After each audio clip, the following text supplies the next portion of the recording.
Having recently finished Resident Evil Village, there's one section in particular that stuck in my mind long after I'd reached the game's conclusion. No, not you, terrible opening survival sequence. The section I'm talking about is House Beneviento, perhaps Village's scariest segment, and one which definitely took a huge amount of inspiration from Silent Hill's teaser PT. Other than a somewhat weak boss fight, if you can even call it that, it is absolutely fantastic, and in this video I want to spend a little bit more time examining exactly why. Oh, and if you hadn't already guessed, there will be a few spoilers for Resident Evil Village from here on out.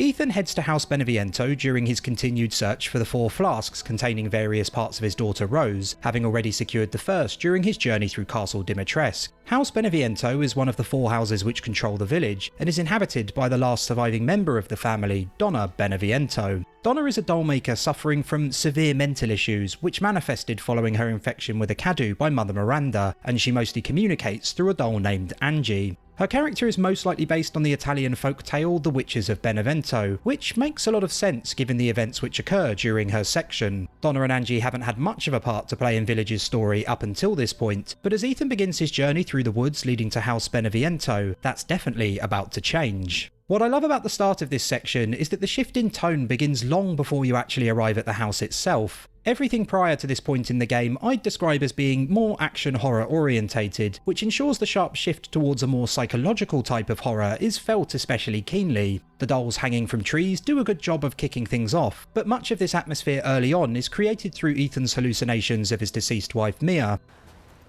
Ethan... What? Ethan, come with me. There's something I have to tell you. Mia? What's going on? The focus on the pair's relationship and Mia's worries surrounding Rose combine well with the discordant soundtrack to make this opening section feel incredibly oppressive from its very start, with a grave and a few creepy dolls thrown in for good measure as well. And just in case it wasn't already abundantly clear to anyone playing that this segment would play on Ethan's anxieties around his family, he's even forced to give up the photo of Mia and Rose he was carrying to continue forwards. Following the supposed death of his wife and kidnapping of his daughter, Ethan is completely alone, and the location of the house, set against a steep drop into almost nothingness far away from the village itself, does a great job of evoking a similar feeling of isolation in players, as does the house itself, which is quiet, seemingly empty, and devoid of any signs of life. Much of the appeal of horror, for me at least, is in how the mundane transitions into the terrifying, and so while the opening moments in the house don't seem very exciting, they play an important part in grounding you to the environment, making you feel something of a sense of normality before events begin to take a turn for the worse. Village gives you time for a quick breather and a few moments to get acquainted with the familiar following the section in the woods, so that the transition to the unfamiliar and pure horror is felt as acutely as possible not long after. It's a really well-paced beginning to the experience. Beyond this creepy portrait and the odd doll, there's not much to see in the house, and you'll soon find yourself in the lift leading to the basement. It's this first simple hallway in the lower level which initially really made me begin to think of PT, with its narrowness and the colour of the top half of its walls making it feel like a rather familiar sight. And if that wasn't enough, the next scene also leaves Ethan completely unarmed, again furthering the feeling that Village's developers may have taken more than a few cues from Silent Hill's teaser. It's an especially clever touch to take away Ethan's weapons here, as it's also the complete opposite of how Village has played out up until this point. Much of the game's progression prior to this moment was centred on building up a stronger arsenal of weapons, and then using them, but here Village turns things on their head and instead forces you to play without weapons in order to progress. The photograph of a lifeless Mia and the doll representing her, which much of the puzzle solving is centred around, continues to hammer home the family theme, as does the radio, which begins playing clips of Mia talking about Rose. Whoa! That's a kid! Can you believe it? She's so energetic, it's crazy. Which I'd again say is possibly a nod to PT. Days earlier, this brutal killing took place while the family was gathered at home on a Sunday afternoon. I know I've already referenced PT a couple of times during this video, and you will hear me reference it a lot more from here on out, and with good reason. House Beneviento certainly feels like a reimagining of it in so many ways. But I do also want to point out something here which I think Village does a lot better: its puzzles. The solutions to puzzles in PT could be quite difficult to figure out at times, and I'd imagine it led to some getting frustrated, whereas House Beneviento's I'd say are at about the perfect difficulty level. It might take you a few minutes to figure one or two of them out, but they're never confusing to the point that any of them become annoying, which I think was a very sensible decision on Capcom's part. This section gives you far less options than the rest of Village in terms of interacting with the world, and so getting the difficulty for the puzzles just right helps make sure its pacing never slows to a complete crawl. I also really like the way the area is designed with the Mia doll at its centre. As you solve more puzzles, you'll open up new sections of the map to explore, but will regularly find yourself looping back around to this central hub. It's the familiar Resident Evil formula of solving puzzles and gathering items to unlock new areas, but condensed into a far smaller space than usual, and it really does work wonderfully. After continuing to solve puzzles built into the doll, you'll eventually gain access to the hallway again and soon witness yet another nod to PT.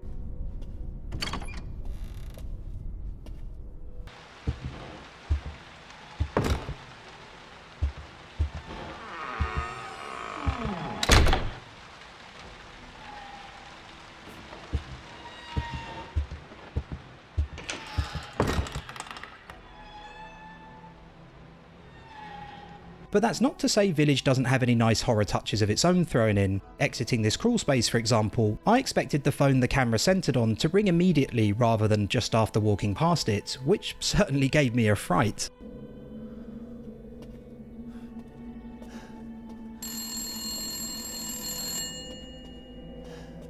And coupled with Mia's radio messages becoming more frantic and a trip down a well straight out of the film The Ring, this section does a terrific job of gradually ramping up the tension which for me at least became almost unbearable as a baby's cries began to ring out.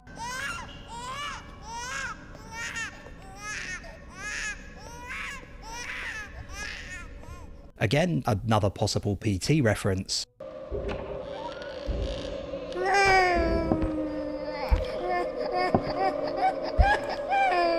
Fortunately, the crescendo following that tension isn't too far behind as you follow an umbilical cord back down the first hallway. Much like taking away Ethan's weapons put you in almost the opposite situation from everything that had taken place previously, so too does this sequence. The entirety of Village up to this point had been about trying to find Ethan's baby daughter, but here he's running away from a baby-like creature instead. And even this is seemingly two PT references in one, to the fetus in the bathroom in the teaser, and perhaps to the chase in Silent Hill's concept trailer.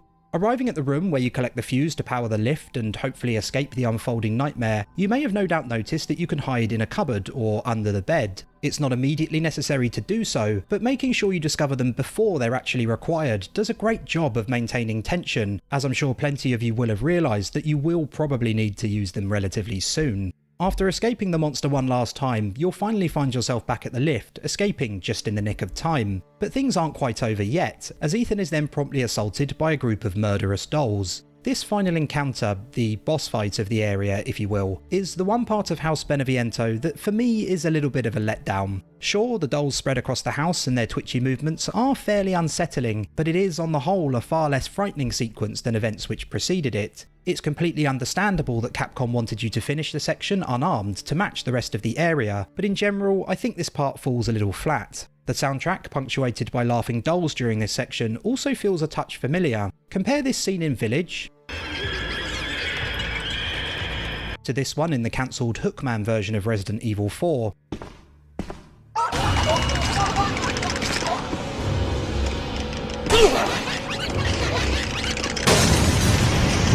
And I do wonder whether Capcom took some inspiration from unused past attempts at a similar scenario. After finding and attacking Angie 3 times, the encounter concludes with Donna Beneviento lying dead on the ground, and there's two final things I want to highlight. First, the right sides of both Donna and Angie's face are the parts which have clearly been more ravaged by the infection. It's nothing super exciting, but their faces mirroring each other in this way is a nice touch nonetheless, considering they are essentially the same person. And second, when you retrieve Ethan's photo of Mia and Rose, it then has "Take care of our little Rose" written on the back. It's not ever confirmed whether it was written by Donna, but assuming it was, it suggests despite everything that had just occurred, there may have been a softer side to her beyond the baby monsters and murderous dolls. And with that, Ethan is freed to leave House Beneviento. I said it at the start of this video, and I'll say it again now, this section is absolutely fantastic. It clearly takes inspiration from PT in a lot of its horror elements, but also includes the puzzle-based progression that Resident Evil titles always do so brilliantly. It is an extremely frightening and very well-paced experience, long enough that there's time for you to develop an acute sense of dread, but not so long that it outstays its welcome. A weak boss at its conclusion is somewhat disappointing considering the quality of everything which comes before it, but nevertheless, I'd go so far as to say that House Beneviento is one of the scariest sections in a Resident Evil game for a very long time. Cheers for watching, I hope you enjoyed the video. If you did, do consider subscribing, hitting like and leaving a comment as it all really helps the channel, and hopefully I'll catch you all again soon.